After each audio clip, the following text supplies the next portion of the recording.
Hey there YouTube, this is Vargas XX78 with another collection picker video. It's been a couple of slow weeks. These last 2 weeks haven't been that memorable, but I still was able to come across some video games. Video games season has kind of slowed down. Not a lot of people are selling video games.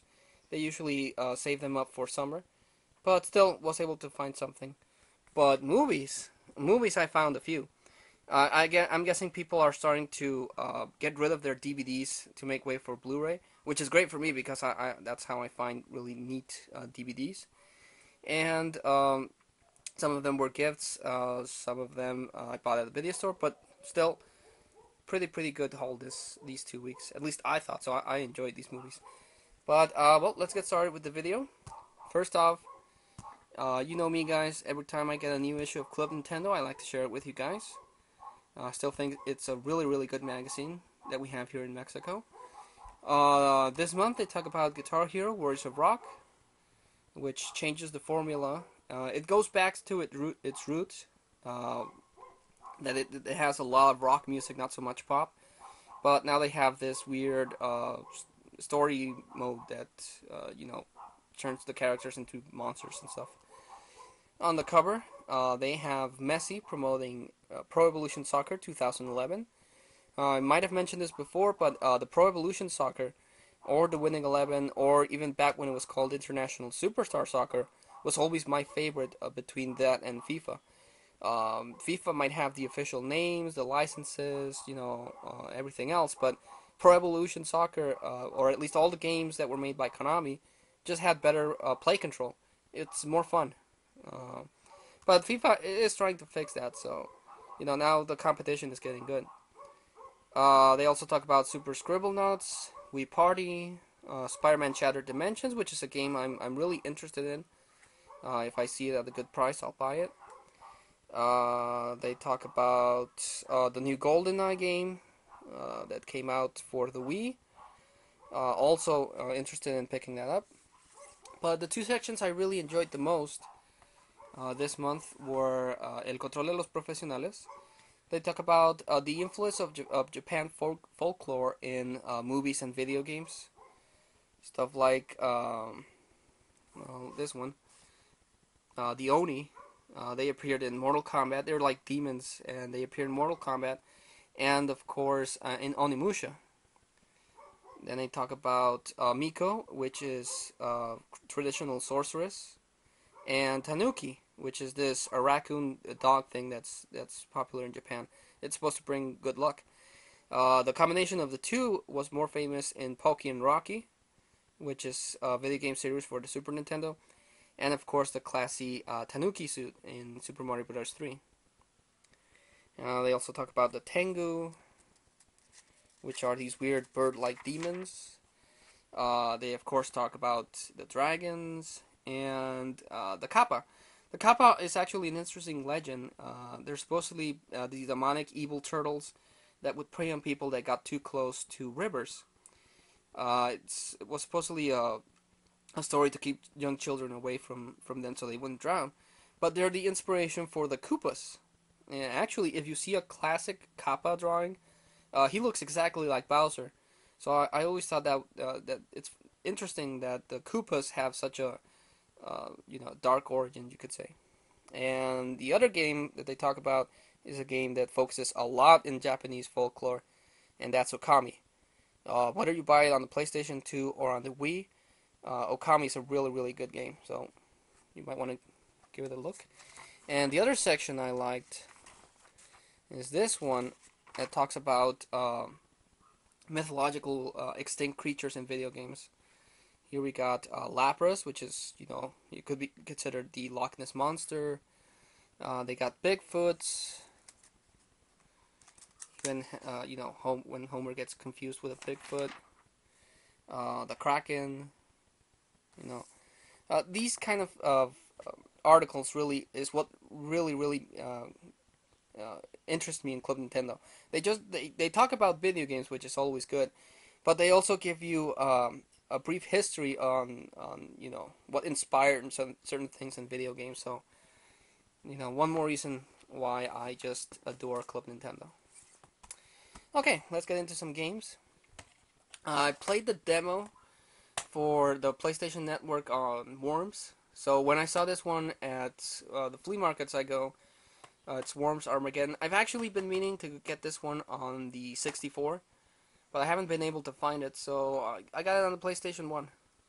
I got to play it. It's an interesting game. It's kind of hard to see the little worms, but it's still fun. On the NES, I got Gyros, which is a shooting game. It's interesting because you control the ship, but you can go all around the screen to avoid enemies and projectiles and stuff like that. So it's fun, and it's also part of the Ultra series.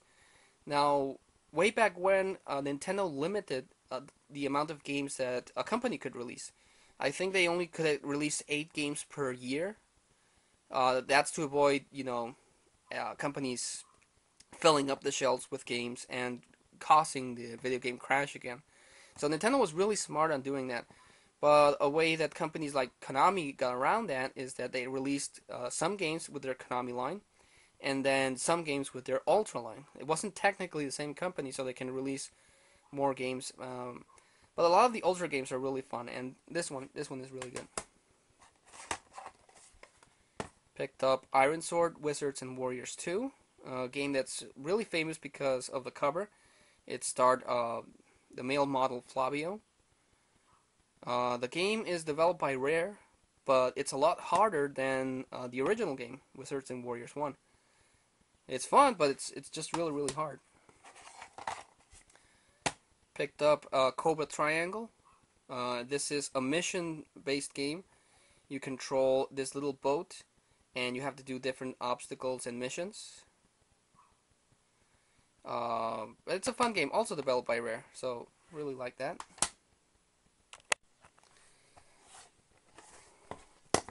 Also picked up Skate or Die, The Search for Double Trouble, published by Electronic Arts. I think this is the best thing about this game is the soundtrack. So yeah. Okay, let's look at some movies.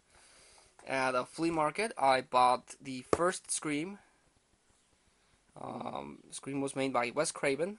Wes Craven, to my knowledge, was involved in all 3 of the movies, and I know that I recently heard they're going to come out with a 4th one.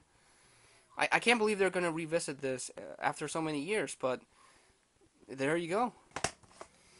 Then for my birthday, one of my brothers, he saw that I bought the Chuck Liddell Randy Couture 3-disc set, so he got me this one. It's UFC 58 with American wrestlers versus Canadian wrestlers. It has BJ Penn versus George St. Pierre. This match was really good. And Franklin versus LaSalle. This one was also pretty good. So yeah, UFC. Really appreciate that one because this one is actually a really good disc. Then my other brother couldn't find anything to give me, so he gave me money, which I of course used to buy stuff that I wanted. The first one I got was Chitty Chitty Bang Bang. I bought this movie thinking it would be like Mary Poppins, mostly because it stars Dick Van Dyke and it has music. Dick Van Dyke is this rich guy that has this car, the Chitty Chitty Bang Bang, and the car flies, the car floats. It's an all-purpose car, but it's an okay movie. But the music isn't as memorable as Mary Poppins, so it kind of failed on that one. And I picked up An American Carol. Yeah, it could have been better, but it's not. It actually kind of. I wouldn't even recommend it if you see it on TV. It's really bad.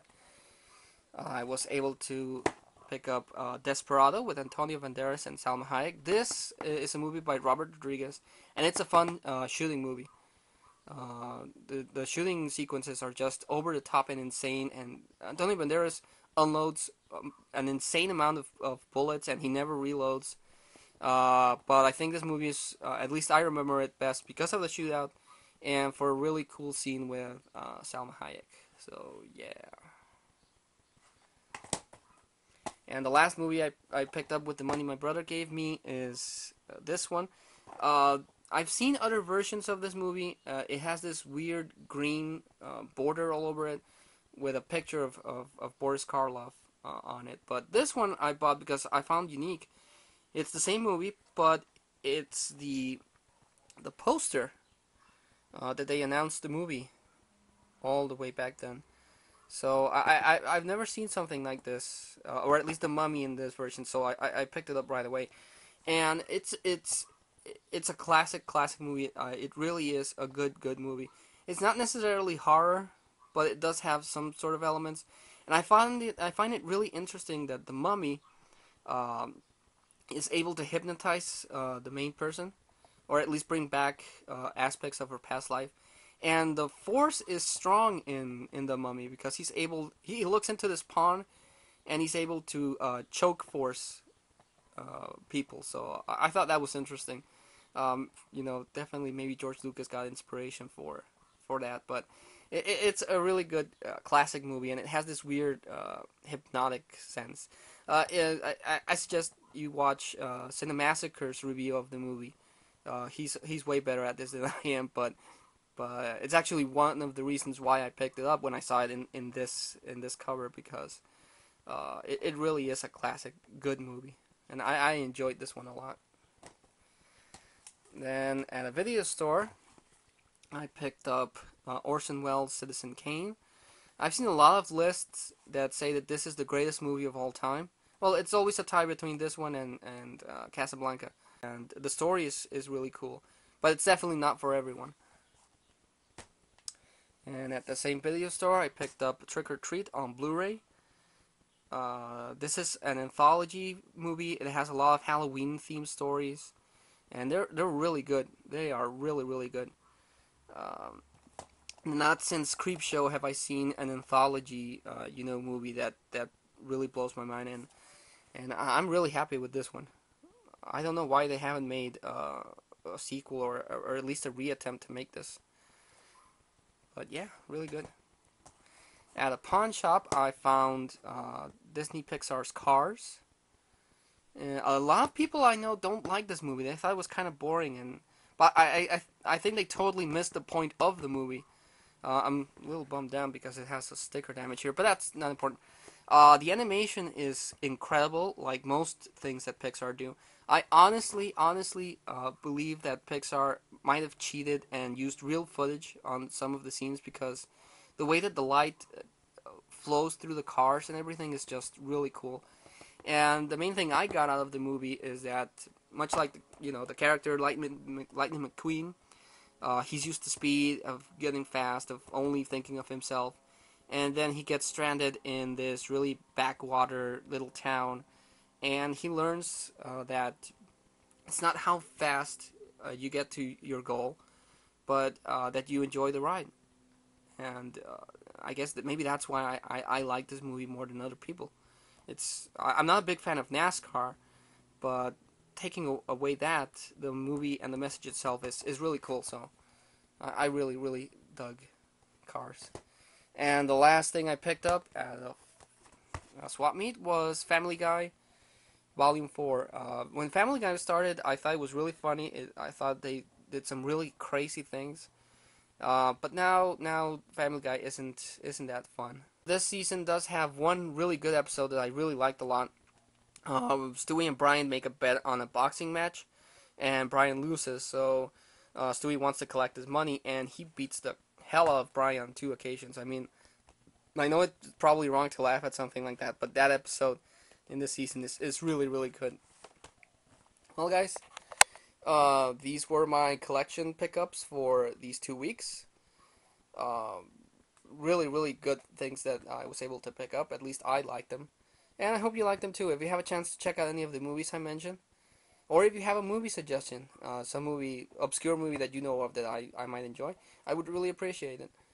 In the meantime, this is Vargas XX78, signing off.